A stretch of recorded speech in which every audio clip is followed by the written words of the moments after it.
কংগ্রেস 55 বছর রাজত্ব করেছে, করে দেয়নি কেন? কংগ্রেস কতদিন রাজত্ব করেছে? কংগ্রেস কেন করে দেয়নি? বহরমপুরের মানুষ যদি তাহলে রাজ্য ভাগ চান, তাহলে অধীর চৌধুরীকে ভোট দেবেন। এক যাত্রায় তো পৃথক ফল হতে পারে না। মনিশ তামাং যদি বলে থাকেন কংগ্রেসের প্রার্থী, তার উত্তর অধীর চৌধুরীকে দিতে হবে। যদি রাজ্য ভাগ চান তাহলে অধীর চৌধুরীকে ভোট দেবেন। এসব ঢপবাজি, অস্তিত্বহীন পার্টি।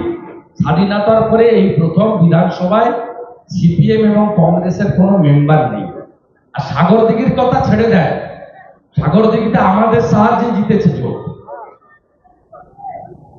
কেন্দ্রীয় বাহিনী যদি আখরুজ্জামানকে সাউনি সিংহ রায়দের তাড়া না করত, তাহলে জীবনে অধীর চৌধুরী ওখানে ওইসব জোট মোট করতে পারত না।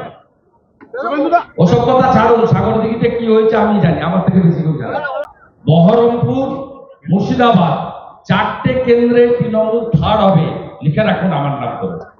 উত্তর মালদায় প্রসূন, দক্ষিণ মালদায় শাহনওয়াজ, ওখানে আবু তাহের, এখানে অধীর চৌধুরী, 4 জনই থার্ড হবে। খলিল বাবু হয়তো সেকেন্ড হলেও হতে পারে। এ মাটি ওনার থেকে আমি ভালো চিনি, মিলিয়ে নেবেন ঘটেছে। নিশ্চিন্ন হবে এই চোর পার্টি।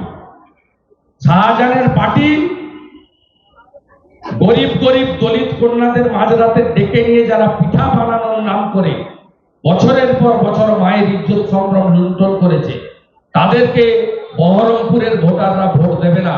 ভোট নরেন্দ্র মোদী পাবে, তার প্রতিনিধি লোকসভায় যাবে।